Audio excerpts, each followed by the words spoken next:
आज अर्जुन थकून उशिराच घरी आला. ईशा तिच्या बेडरूममध्ये होती. तो त्याच्या रूममध्ये आल्यावर सर्वत्र नजर फिरवतो. हिला काल सांगितलं होतं माझ्या रूममध्ये राहा, तरी तिच्या बेडरूममध्ये गेली ही. आजीला कळलं तर प्रॉब्लेम नको म्हणून तो लगेच तिला त्याच्या रूममध्ये बोलवण्यासाठी स्वतः जातो तिच्याजवळ. रात्रीचे 11 वाजलेले. ती झोपलेली. तो डोअरबेल वाजवतो तशी ती जांभई देत दार उघडते. त्याला समोर पाहून तिचा आच राहतो. तू तू तुम्ही ती गोंधळून म्हणते.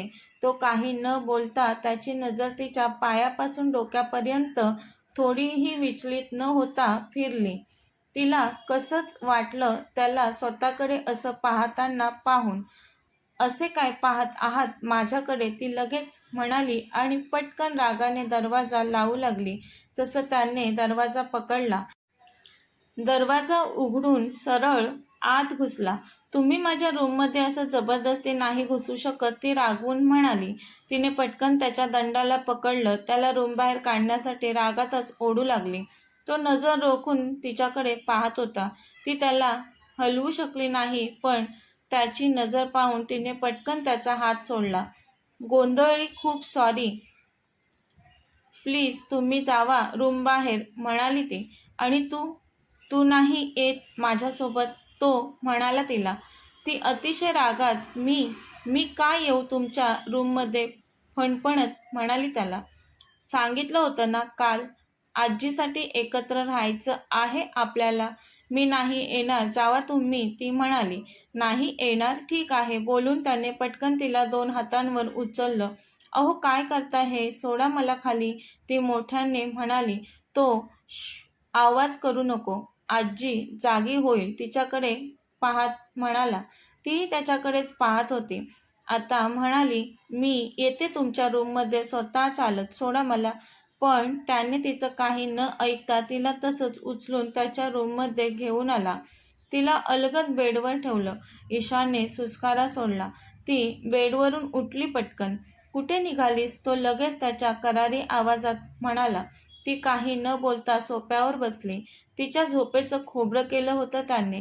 आता लवकर झोप लागणं कठीण होतं. तो तिच्याजवळ येऊन, ईशा तू प्रेग्नेंट आहेस, तुला बेडवर झोपायला हवं. ती आत्ताही सरळ सरळ त्याला इग्नोर करते. दुसरीकडे पाहू लागते. ही मुलगी पण ना अशी ऐकणार नाही म्हणत त्याने तिचा हात पकडला. चल झोप, म्हणाला तो तिला. हात सोडा माझा. मी तुमची लग्नाची बायको नाही. माझ्या अंगाला अजिबात हात लावायचा नाही पुन्हा.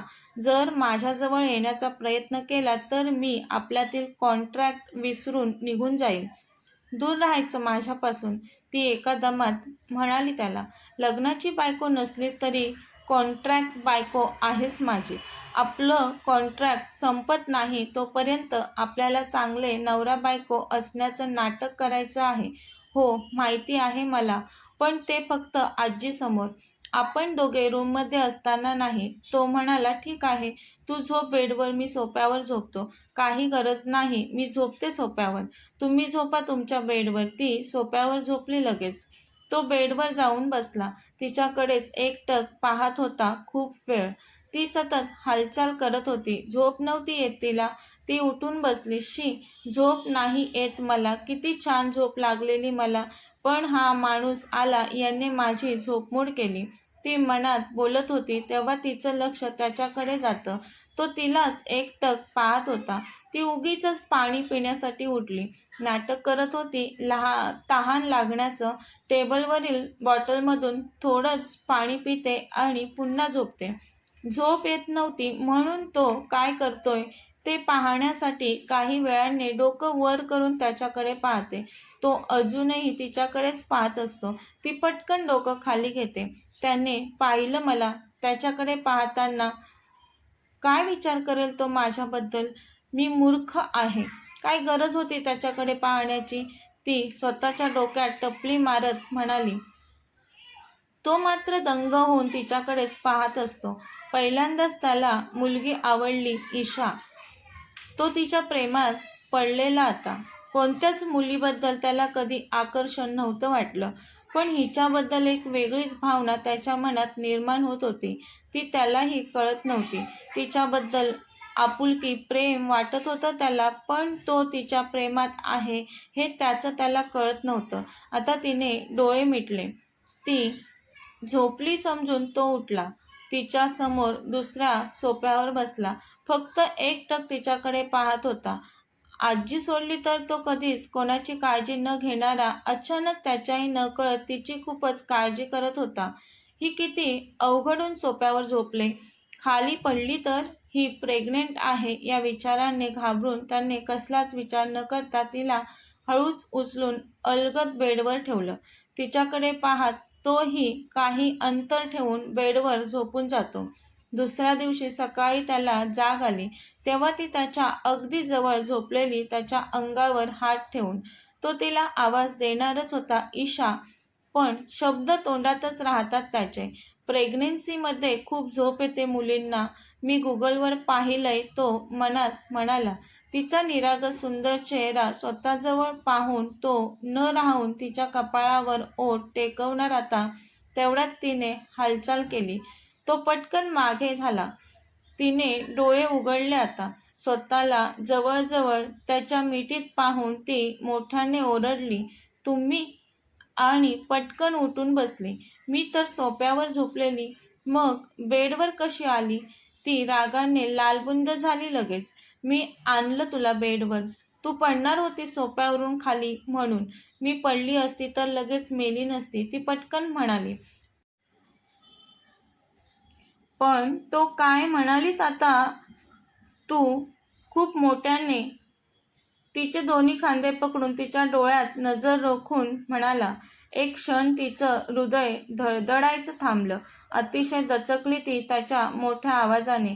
पटकन डोळ्यातून अश्रू गालावर आले. रडू लागली. तसं तो भानावर येत, आय एम सॉरी ईशा, ते तू मरण्याविषयी बोललीस म्हणून मी चिडलो. पुन्हा असं नको बोलूस. तू प्रेग्नेंट आहेस, काळजी घे. ती शांततेत त्याच्या जवळून उठून बेडवरून उतरते. ती रूमबाहेर जाणार याचा अंदाज मनात बांधत त्याने सर्व्हंटला लगेच कॉल करून ईशा मॅडमचे सामान माझ्या रूममध्ये शिफ्ट कर असं सांगतो. ती काही न बोलता सोफ्यावर बसते. तो फ्रेश होऊन ऑफिसला निघून जातो. ईशा आजी नाश्ता करत असतात तेव्हाच अर्जुनचा चुलत भाऊ कल्पेश आणि त्याची बायको इरा दोघे आजीला भेटण्यासाठी येतात. कल्पेशला पाहून आजी तोंड वाकडं करतात. तू का आलास इथे? आजी म्हणतात कल्पेशला. तो कुस्ती हसत, आजी तुला भेटायला? तुम्हाला हवी तेवढी प्रॉपर्टी तुझ्या वडिलांच्या नावावर केले मी. निघा तुम्ही इथून. ते दोघे घरात आल्यापावली आजी त्यांना परत जायला सांगत होत्या. पण तो खूपच चिवट होता. आजीने अपमान केला तरी लाज न बाळगता, आजी मी नातू आहे तुझा. जसा अर्जुन तुला तसा मी. आम्ही तुला भेटायला आलोय. तुझ्या तब्येतीची चौकशी करायला आलोय आणि तू दारातूनच हकलवून लावतेस आम्हाला. कल्पेश प्रत्येक गोष्टीत अर्जुनची बरोबरी करायला पाहायचा, पण अर्जुन त्याच्या बरोबरीचाच नाही तर त्यापेक्षा उत्कृष्ट मुलगा होता. प्रत्येक गोष्टीत तो कल्पेशला हरवायचा. आजी आजोबांची प्रॉपर्टी अर्जुनला जास्त नको मिळायला म्हणून कल्पेशने आजीसोबत भांडण करून अधिकची प्रॉपर्टी आजीला फसवून स्वतः हडप केली. म्हणून आजी कल्पेशला धूर्त, लबाड म्हणायच्या. तेव्हापासून त्या त्याला स्वतःच्या नजरेसमोर उभ्या करत नव्हत्या. कल्पेशची नजर आता ईशावर पडते. ही एवढी सुंदर मुलगी कोण आहे? तो मनात चरफडत म्हणाला. ही अर्जुनची बायको तर नाही ना? मनात पाल चुकचुकली त्याच्या. लग्न कधी केलं अर्जुनने? ईशाचं सौंदर्य पाहून काही वेळ पाहतच राहिली इरा ईशाकडे. ती पटकन म्हणते, आजी ही कोण?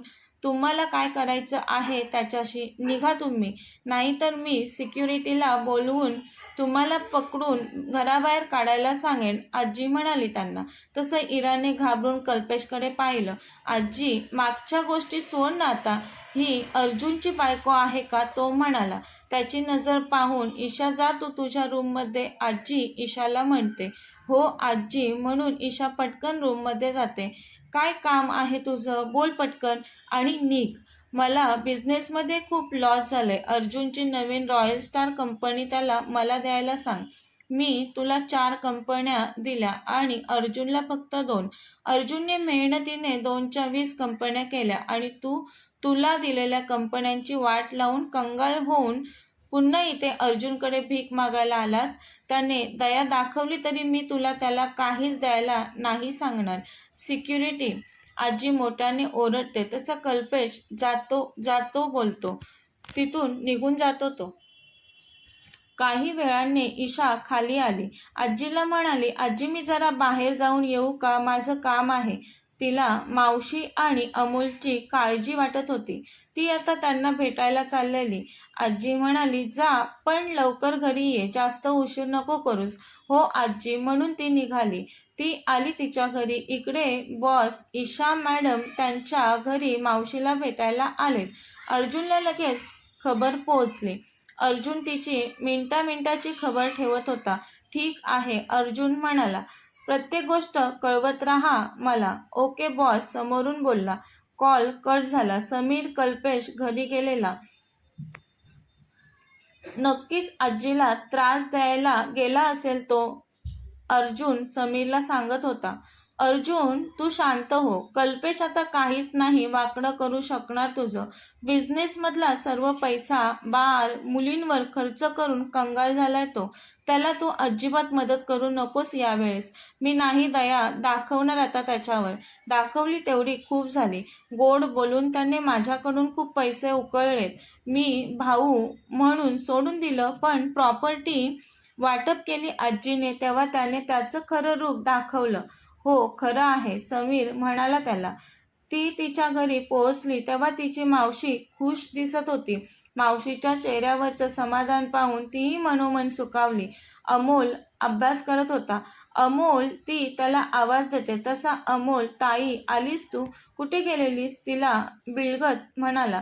मला सोडून कुठेच नाही जाणार ना ताई तू पुन्हा? सांग ना, सांग ताई मला. अमोल, तू एवढे चांगले कपडे घातलेस.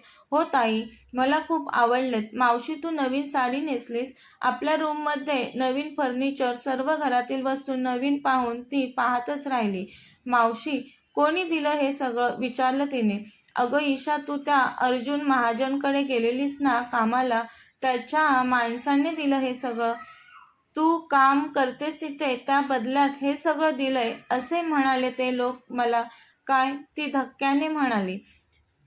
त्याला कसं कळलं मी इथे राहते ते? मी तर माझा ॲड्रेस टाकलाच नव्हता कॉन्ट्रॅक्ट मॅरेजवर. एवढा उदार का झालाय तो? मला फक्त त्याच्याकडून 5 लाख रुपये हवे होते, बाकी काहीच नको होतं. तरी त्याने हे सगळं केलं. तिला अजिबात नव्हतं आवडलं. ती मावशी येते मी बोलून आल्या पावली माघारी फिरली आणि अर्जुनच्या बंगल्यावर परत आली. काय समजतो काय स्वतःला? हे सगळं देऊन मी लालची नाही, याला कळायलाच हवं. मला यांच्याकडून काही नको. त्याचवेळी तो रूममध्ये आला. त्याला दम न खाऊ देता ती चवताळून त्याच्या अंगावर आली. ओ मिस्टर महाजन, समजता काय तुम्ही स्वतःला? तुम्ही मला विकत घ्यायला निघालात काय? मी घरी बसली तरी स्वाभिमानी आहे. स्वतःला खूप शहाणे समजता तुम्ही. असाल तुम्ही शहाणे तुमच्या घरचे. कधी एकदाचे 2 महिने पूर्ण होत आहेत आणि मी कधी जाते इथून असं झालंय मला. तो अगदी शांततेत तिचं बोलणं ऐकत होता. ती बोलायची थांबते तसा तो तिच्या बाजूने पुढे जाऊ लागतो. ओ मिस्टर महाजन, मी तुमच्याशी बोलते. तू कशाबद्दल बोलतेस? काही नाही कळत मला. तू नीट समजावून सांगितलंस तर कळेल मला. ती रागाने मागून पटकन त्याचा हात पकडून त्याला गरकन स्वतःकडे वळवते. ईशा, हे अति होत आहे तुझं. माझ्याशी असं कधीच कोणी नाही वागलं. मला काय त्याचं? मी माझं बघते. इतरांशी मला काही घेणं देणं नाही, ती म्हणाली. आज तू कुठे गेलेलीस? तो विचारतो तिला. तुम्हाला काय त्याचं? तुमच्या कामाशी काम ठेवा. मी कुठेही जाईन, माझी मर्जी. तुम्ही आता माझ्यावर बंधन लादणार आहात का? घरातून बाहेर जाऊ नको असं? तुमच्या माहितीसाठी सांगते, उद्यापासून मी कॉलेजला आणि जॉबलाही जाणार आहे. ठीक आहे, बोलून तो जाऊ लागतो. तुम्ही माझ्या घरी सर्व नवीन वस्तू का पाठवलेत? त्यातलं काहीच नकोय मला. तुम्ही त्या परत घ्या. मी फक्त 5 लाख रुपयांसाठी कॉन्ट्रॅक्ट मॅरेज साईन केलंय.